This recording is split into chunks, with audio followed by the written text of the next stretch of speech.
નકલી દારૂ મામલે આમ આદમી પાર્ટી દ્વારા ઉગ્ર વિરોધ કરવામાં આવ્યો। આમ આદમી પાર્ટીના બ્રિજરાજ સોલંકી અને આપના કાર્યકરો દ્વારા વિરોધ કરાયો। દારૂની બોટલ અને ગૃહમંત્રી હર્ષ સંઘવીના પૂતળા સાથે પહોંચ્યા કલેક્ટર કચેરીએ। આમ આદમી પાર્ટીના બ્રિજરાજ સોલંકી અને પક્ષના કાર્યકરો દ્વારા ગૃહમંત્રી હર્ષ સંઘવીના પૂતળાનું કર્યું દહન। બ્રિજરાજ સોલંકી અને પક્ષના કાર્યકરો દ્વારા સરકાર પર સૂત્રોચ્ચાર કરી વિરોધ કર્યો। આમ આદમી પાર્ટીના બ્રિજરાજ સોલંકી અને પક્ષના કાર્યકરો દ્વારા રોડ રોકી વિરોધ કરતા પોલીસે તમામ લોકોને ડિટેન કર્યા। અશ્વિન ગોહિલ, જીએ ન્યૂઝ, ભાવનગર।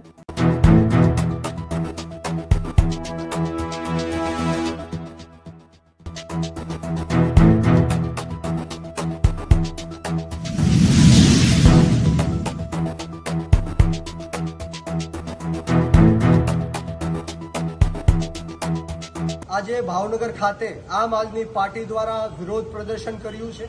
જે રીતના નેક નામદાર પ્રજાવત્સલ્ય રાજવી કૃષ્ણકુમાર સિંહજીની આ પવિત્ર અને સંસ્કારી નગરીને કલંકિત કરવાનું કામ આ ભારતીય જનતા પાર્ટી અને હર્ષ સંઘવી દ્વારા કરવામાં આવ્યું છે। 10 નિર્દોષ હિન્દુ લોકોના જીવ આ ભારતીય જનતા પાર્ટી અને હર્ષ સંઘવીના કારણે લેવામાં આવ્યા છે। આ લઠ્ઠાકાંડ છે પહેલી વાર નહીં, પરંતુ આના પહેલા બરવાળા ખાતે પણ લઠ્ઠાકાંડ થયો અને 39 જેટલા યુવાનોએ પોતાના જીવ ગુમાવ્યા છે। ત્યારે આજે ભાવનગરની અંદર 10 કરતા પણ વધારે નિર્દોષ હિન્દુ યુવાનો જે ઝેરી અને કેમિકલ વાળો દારૂ પીને પોતાને મૃત્યુને ઘાટ ઉતાર્યા છે, એના વિરોધમાં આજે વિરોધ પ્રદર્શન સમગ્ર ગુજરાતની અંદર આમ આદમી પાર્ટી કરવા જઈ રહી છે। ત્યારે અમારી સ્પષ્ટ માંગ છે કે હર્ષ સંઘવી જે આ ગુજરાતના ગૃહમંત્રી છે એમને તાત્કાલિક ધોરણે રાજીનામું આપી દેવું જોઈએ, કારણ કે આ રક્ષાબંધન આવી રહી છે, અનેક બહેનોના ભાઈઓએ ગુમાવ્યા છે।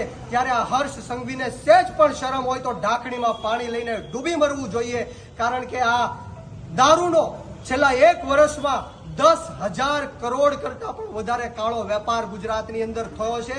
અને દેશી દારૂ નહીં, ઇંગ્લિશ દારૂ નહીં, પરંતુ ડ્રગ્સના અડ્ડાઓ પણ ખૂણે ખાંચરે ગુજરાતની અંદર ધમધમી રહ્યા છે। ત્યારે હર્ષ સંઘવી મોટી ફાંકા ફોજદારીની વાતો કરે છે, રીલો બનાવે છે કે અમે કોઈ પણ ચમરબંધીને છોડવામાં નહીં આવે।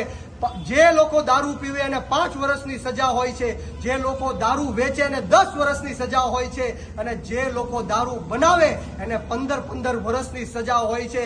આજે હું હર્ષ સંઘવીને ચેલેન્જ આપું છું કે ગુજરાતની જનતા સમક્ષ તમે ડેટા મૂકો કે આજ દિન સુધી તમે કેટલા બુટલેગરોને ફાંસીના માચડા ઉપર ચડાવ્યા છે। ગુજરાત ગાંધી અને સરદારનું ગુજરાત છે, અને આ ગાંધી અને સરદારના ગુજરાતમાં અમે દેશી દારૂના અડ્ડાઓ કે ઇંગ્લિશ દારૂ નહીં ચાલવા દઈએ। ગુજરાતના યુવાનો એક થશે, આંદોલન કરશે, અને અમે સૌ સાથે મળીને હર્ષ સંઘવીને રાજીનામું લેવા માટે મજબૂર કરશું। હર્ષ સંઘવી મુર્દાબાદ!